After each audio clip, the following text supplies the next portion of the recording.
Bem-vindo, bem-vinda, esse é o seu programa Reavivados por Sua Palavra. A Rede Novo Tempo tem a maior alegria em poder preparar este programa para que você possa desenvolver o hábito de ler, estudar, meditar, comungar com Deus com um capítulo da Bíblia por dia.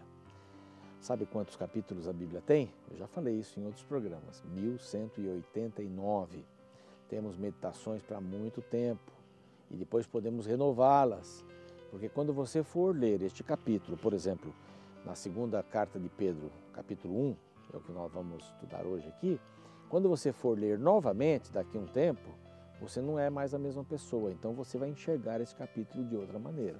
Embora algumas coisas não mudem, algumas mensagens não mudem, mas elas vão tocar você de alguma maneira diferente daquilo que você já viu, já ouviu, já participou da sua meditação anterior.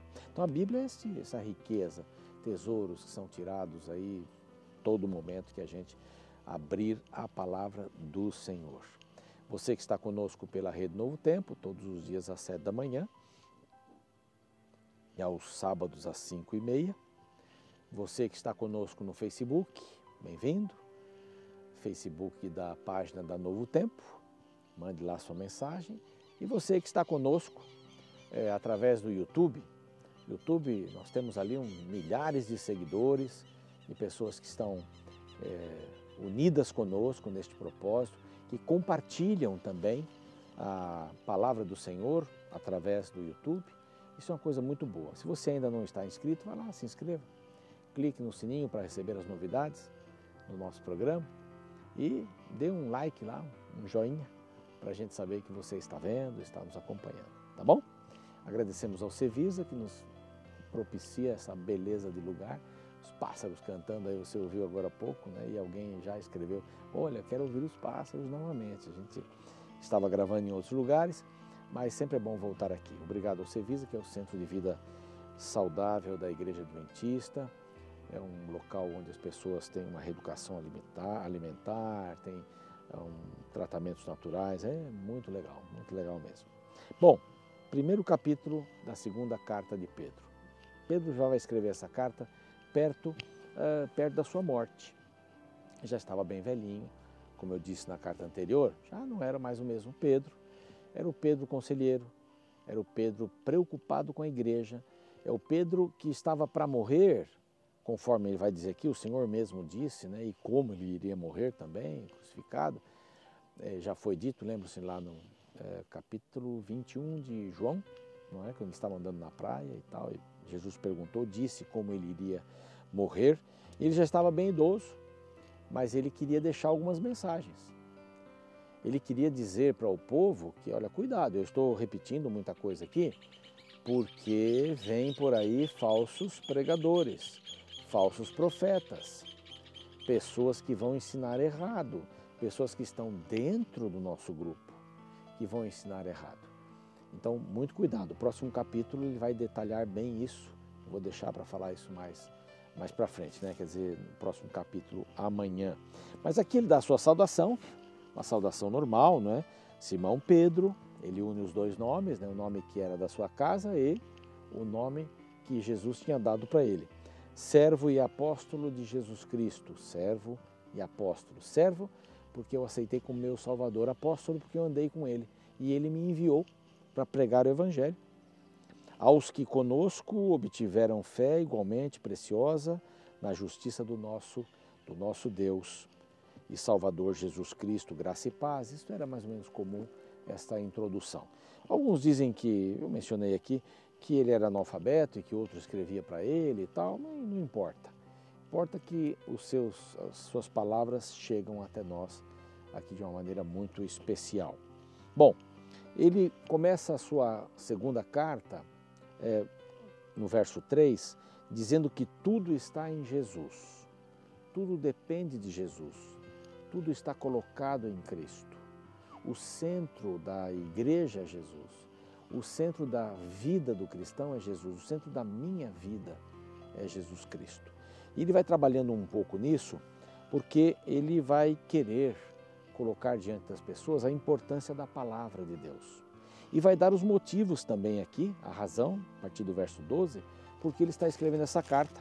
é justamente o que eu já mencionei aqui. Vamos brigando com o vento aqui um pouquinho. Mas é o que eu já mencionei aqui, a questão das pessoas que estavam criando problemas teológicos ali. Mas veja bem, a importância de crescer na fé. Eu vou ler aqui nesta outra cama. Verso 5. Por isso mesmo, olha o óculos, a diferença do óculos, pronto.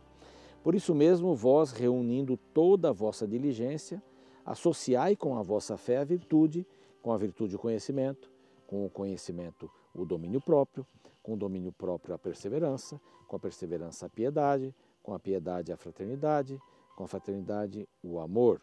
Porque estas coisas existindo em vós e em vós aumentando, fazem com que não sejais nem inativos, nem infrutíferos no pleno conhecimento do nosso Senhor Jesus Cristo. Preocupação, cresçam. Cresçam, porque eu vou embora, cresçam. Eu vou embora, não vou estar mais aqui, outros estarão, mas eu preciso dizer isso para você. Cresça, cresça em Cristo. Cresça a partir do quê? Ele começa a colocar aqui. Vos reunindo toda a vossa diligência, associai a vossa fé à virtude. Fé, virtude, virtude, conhecimento. Conhecimento, domínio próprio. Quanto mais eu conheço, mais capacidade eu tenho de dominar-me a mim mesmo. Quanto mais eu deposito fé, porque começa com fé. Fé, a virtude. Virtude é o conhecimento. A fé operante, conforme dizia Tiago, né? Você crê, agora pratique o conhecimento e o domínio próprio. Não adianta só ter o conhecimento teórico. O domínio próprio é a perseverança. Olha que coisa interessante. Você começa a ter domínio próprio e perseverar. Eu não vou fumar mais. Domínio próprio. E persevera. E vai. Deus está me dando esse poder. O poder do domínio próprio. E segue aqui a perseverança, a piedade. Piedade e fraternidade. Fraternidade e amor, que é a coisa mais importante. Se você fizer isso, você não vai ser infrutífero, inativo. Então é importante ter pessoas na igreja que cresçam. Então, se você está acostumado a ir na sua igreja só uma vez por semana, naquela 1 hora, e não vê a hora de sair dali, eu lamento dizer para você que você não está crescendo. Alguns ainda dizem assim, Senhor, eu vim, hein? Semana que vem eu estou aqui, então não esquece de mandar umas bênçãos para mim aí. Já fiz minha parte, até dei uma oferta. Não é isso, é envolvimento. Ele está dizendo aqui que a igreja vai continuar e ela precisa de pessoas envolvidas, pessoas que creiam, pessoas que estão dispostas a crescerem em Cristo. Então, ele diz que os irmãos devem trabalhar bastante nesse sentido. Na sequência, a partir do verso 12, então ele vai explicar, olha, a razão pela qual eu estou escrevendo é porque eu preciso confirmar a fé de vocês. Eu estou repetindo bastante o que nós já aprendemos, porque virão falsos pregadores. E ele até diz assim, meu testemunho, né, o testemunho dele. Eu estou aqui neste tabernáculo, né, despertando essas lembranças em vocês.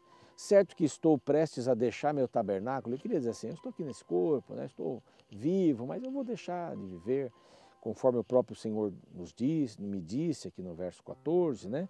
Mas da minha parte eu vou me esforçar diligentemente, de todas as maneiras, por fazer o que a todo tempo mesmo, para fazer isso a todo tempo, mesmo depois da minha partida, conserveis lembrança. Não que ele vai fazer até depois da partida dele. Está dizendo assim, para que vocês tenham lembrança mesmo depois da minha partida. Desde quando eu morrer, vocês vão continuar tendo lembrança dessas coisas que eu falei. E ele vai falar sobre a palavra de Deus. O verso 16, ele fala que as palavras de Cristo são superiores às fábulas que foram engenhosamente inventadas pelas pessoas. Hoje a igreja tem essas fábulas. Tinha no passado.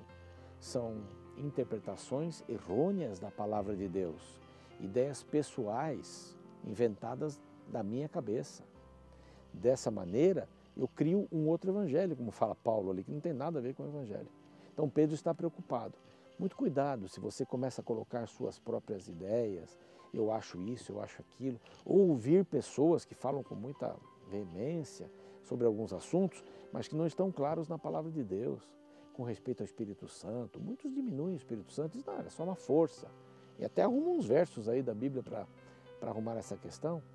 Outros dizem que Jesus também é inferior.